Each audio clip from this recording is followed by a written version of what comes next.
Pwede siyang gawing kama. Ayan o.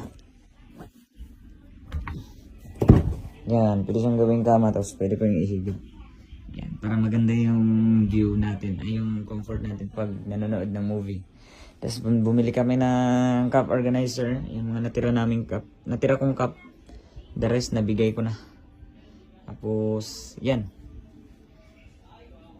Quick studio tour. Marami pang kalat, pero okay na. Minsan kasi dito ako natutulog kaya bumili na ako ng sofa bed. Alright, shout out Bon Visuals, salamat sa pag-assist sa akin dito sa studio. Ang mumunting studio ng Sweet Notes Music.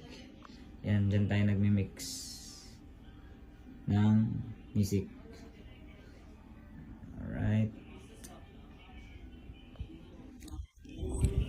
Shoutouts